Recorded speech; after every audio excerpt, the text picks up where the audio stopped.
ನಮ್ಮ ರಾಜ್ಯದಲ್ಲಿ ಅನ್ವರ್ ಮಾನಪ್ಪಾಡಿ ಅಂತ ಹೇಳಿ ಒಂದು ವಕಫ್ ಅಕ್ರಮದ ಬಗ್ಗೆ ಒಂದು ವರದಿಯನ್ನು ಕೊಟ್ಟಿದ್ದಾರೆ. ಆ ವರದಿಯಲ್ಲಿ ನಮ್ಮ ರಾಜ್ಯದ ರಾಜಕಾರಣಿಗಳು ಸುಮಾರು 2,70,000 ಕೋಟಿ ರೂಪಾಯಿ ಬೆಲೆ ಬಾಳುವ ಆಸ್ತಿಗಳನ್ನು ನುಂಗಿ ನೀರು ಕುಡಿದಿದ್ದಾರೆ.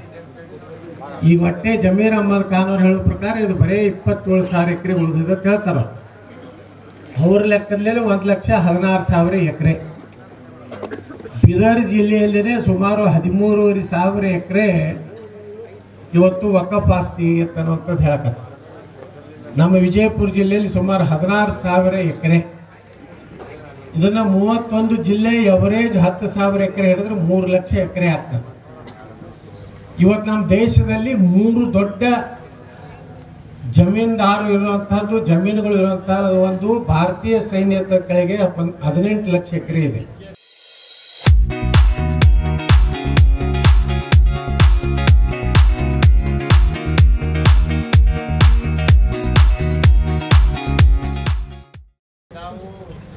ಭಾರತೀಯ ರೈಲ್ವೆ ಕೈಯಾಗ 15 ಲಕ್ಷ ಎಕರೆ ಇದೆ.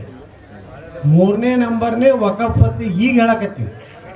ಆದರೆ ಇವತ್ತು ನಮ್ಮ ನರೇಂದ್ರ ಮೋದಿ ಅವರು ಲೋಕಸಭೆಯಲ್ಲಿ ಒಂದು ಬಿಲ್ ತೊಗೊಂಡು ಬಂದರು. ಈಗಾಗಲೇ ನಮ್ಮ ಇವ್ರು ಹೇಳಿದ್ರಲ್ಲ, ನಮ್ಮ ಈಶ್ವರ್ ಚಂದ್ರ ಅವರು 42 ತಿದ್ದುಪಡಿಗಳನ್ನು ಮಾಡಬೇಕತ್ತ.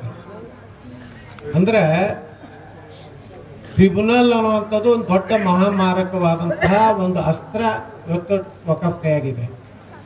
ಯಾವ ಬೇಕಾದ ಹಳ್ಳಿನೂ ವಕಫತ್ ಡಿಕ್ಲೇರ್ ಮಾಡ್ಬೋದು.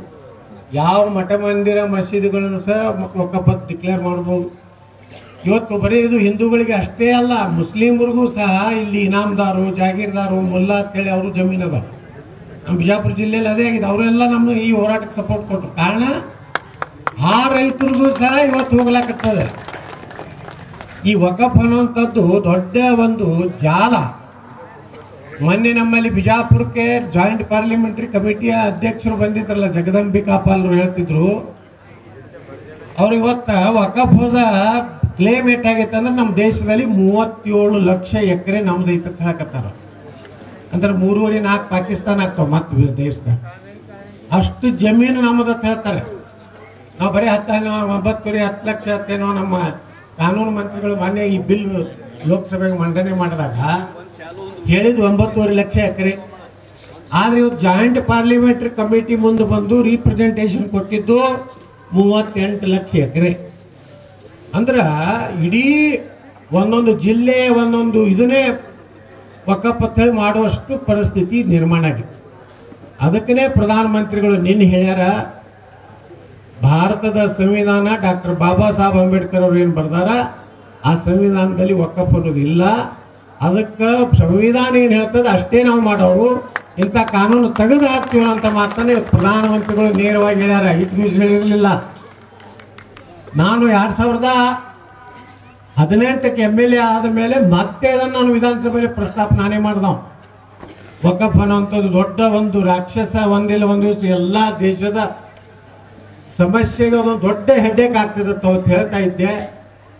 ಇವತ್ತು 2024ರಲ್ಲಿ ಏನು ಜಮೀರ್ ಅಹಮದ್ ಖಾನ್ ಬೀದರ್ನಿಂದ ಅವರ ಏನು ವಕಫ್ ಅದಾಲತ್ ಅಂತ ಹೇಳಿ ಪ್ರಾರಂಭ ಮಾಡಿ ಅಧಿಕಾರಿಗಳಿಗೆ, ಜಿಲ್ಲಾಧಿಕಾರಿಗಳಿಗೆ, ತಹಸೀಲ್ದಾರ್ಗೆ, AC ಗಳಿಗೆ ಅಂಜಿಸಿ ರಾತ್ರಿ ಎಂಟ್ರಿ ಮಾಡೋದು. ತಹಸೀಲ್ದಾರ್ ರಾತ್ರಿ ಬೆಳತನ ಕೂತು ಎಂಟ್ರಿ ಮಾಡೋದು. ಹಿಂಗಾಗಿ ಎಲ್ಲ ರೈತರು ಇವತ್ತು ಗಾಬರಿಯಾಗಿ ಏನಪ್ಪ ಎಷ್ಟು ತಲೆಯಿಂದ ಅವರ ಜಮೀನು ಐತೋ ಗೊತ್ತಿಲ್ಲ. ಇವತ್ತು ಒಮ್ಮಿಂದೊಮ್ಮೆಲೆ ಗುಡಿ ಗುಂಡಾರುಗಳು ಒಂದೊಂದು ಊರಿಗೂರೇ, ಬಿಜಾಪುರ ಜಿಲ್ಲೆಯಲ್ಲಿ ಒಂದು ಪಡಗಾನೂರು ಅಂತೇಳಿ ದೇವರಪುರಗಿ ತಾಲೂಕಿನಲ್ಲಿ ಸುಮಾರು 65 ಎಕರೆ ಇರುವಂಥ ಒಂದು ಪಡಗಾನೂರು ಊರು ಚಾಲುಕ್ಯರು, ಇಮ್ಮಡಿ ಚಾಲುಕ್ಯ ಕಟ್ಟಿದಂಥ ಸೋಮೇಶ್ವರ ದೇವಸ್ಥಾನ ಹಿಡಿದು ಪೂರ್ತಿ ವಕಫ್ ಮಾಡಿ